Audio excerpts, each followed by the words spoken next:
वापस लो, वापस लो, वापस लो, तीनों काला कानून वापस लो, वापस लो, वापस लो।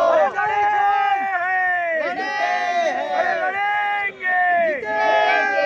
किसान अपना अधिकार मांगते हैं, नहीं किसी से भीख मांगते। यहाँ पर जो हम लोग रैली लेकर आए हैं आज, किसान के सपोर्ट में, अगर किसान है तो हम हैं तो देश है, इसके लिए हम लोग यहाँ पर ये मोर्चा लेकर आए हैं। और हम लोग को पता नहीं, लेकिन अभी हमारे जो नज़दीकी जो पंजाब और हरियाणा में जो मोर्चा में खड़े हैं, उन लोगों ने आके हमारे को बताया कि मिनिमम प्राइस खाली 23 कमोडिटीज़ के ऊपर ही फिक्स किया हुआ है, बाकी सब कमोडिटीज़ के ऊपर कोई भी रेट फिक्स नहीं किया गया है।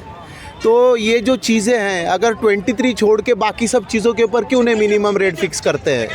दूसरी बात, यहाँ पर लोग ऐसा बताते हैं कि मंडी उड़ जाने से जो गरीब फार्मर्स है, जिनके पास स्टोरेज की फैसिलिटीज़ नहीं है, पहले तो मंडी थी तो फिक्स हो जाता था कि यहाँ जाके बेचना है, अब यहाँ पे उनको बेचने के लिए जगह नहीं है। और तीसरी बात यह है कि हमारे बम्बई वाले लोग के लिए जो तकलीफ़ है वो ख़ास करके मैं बताऊंगा कि इसके बाद जो स्टोरेज की चीज़ें हैं वो पूरा कैपिटलिस्ट सिस्टम वाले के पास जाने वाला है। जैसा मुकेश अंबानी और अडानी लोगों को, अभी मुकेश अंबानी का तो मेरे ख्याल से रिलायंस का बहुत बड़ा मॉल चलता ही है, जिसके अंदर पूरा फार्मर्स लोग का प्रोडक्ट बिक रहा है। तो ये जो चीज़ें बिक के अल्टीमेटली ऐसा बोला जा रहा है कि अल्टीमेटली पूरा पैसा मुकेश अंबानी के पास जाने वाला है, जो दिन का 1350 करोड़ रुपया कमाता है, और अडानी जो कम से कम 375 करोड़ रुपया पर डेली इनकम उनका है।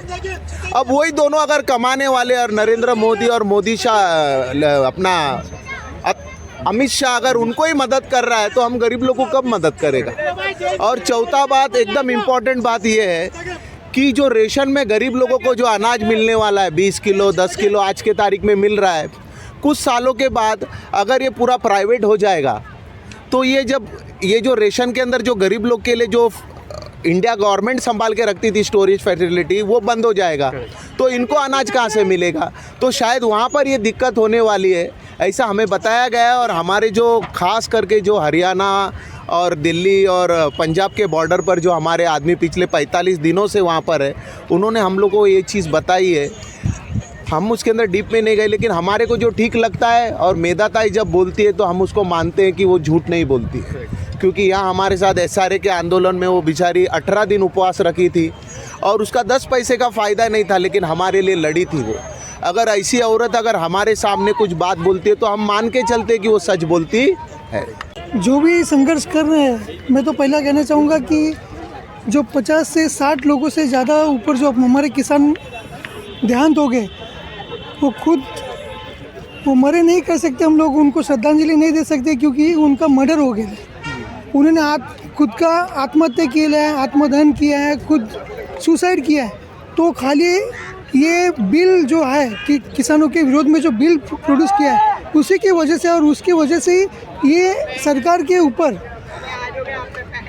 सदोष मनुष्य वध का कायदा लगना मांगता है। और इनको, मुझे लगता है कि ये जो आज का आपने रैली देखा होगा, आपने जो कवरअप किया है, उसके माध्यम से कहना चाहूँगा कि मुंबई के लोगों में, यहाँ के समाज में जो जाति में लोगों को जो बांटा गया है, वो आज आपने अगर देखा होगा तो हिंदू मुस्लिम ऐसा, सिख ईसाई कोई भी ऐसा नहीं था। खाली यहाँ पे हिंदुस्तान करके लोग, हिंदुस्तानी करके भारत के लिए लोग उतरे थे और भारत के किसानों के लिए लोग उतरे थे। अगर किसान ही नहीं रहेगा तो हम लोग भी नहीं रहेंगे, आप भी नहीं रहेंगे, और खुद मोदी भी नहीं रहेगा।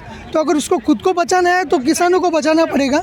तो यही आपके माध्यम से मैं कहना चाहूँगा कि अब तो मोदी जाग जा, नहीं तो ये किसान तेरे को खा जाएंगे। ये उगाना जानते हैं तो ये काटना भी जानते हैं। अगर ये फसल आपने रुकाएंगे तो ये कल को आपको भी डुबोले। जय जवान, जय जवान, जय किसान। क्लिक न्यूज़ के माध्यम से आपने जो कवरअप कर रहे हैं, मैं आपका शुक्रिया करना चाहूँगा कि आप मारविन जी, आप हर जगह पे पहुँचते हैं। बहुत बहुत शुभकामनाएं, और ऐसे ही आप किसानों के साथ में, गरीब लोगों के साथ में ऐसे ही जुड़े रहे, यही शुभकामनाएं। और ये आज के आंदोलन के लिए हम सारे खार बांद्रा विधानसभा के यहाँ से हम लोग जो सारे युवक युवती जितने भी कार्यकर्ता जुड़े हैं, ये सभी की तरफ से हम ये किसान आंदोलन को सहयोग देते हैं। और उनके घर बचाओ घर बनाओ आंदोलन के माध्यम से गोलीबार किए। ये इनके लिए शुभकामनाएं करते हैं कि ये आंदोलन जल्द से जल्द अच्छी तरीके से पारित हो और ख़त्म हो जाए, लोगों को, किसानों को न्याय मिले, यही शुभकामनाएं और यही मन से दुआ रहेगी। जय हिंद।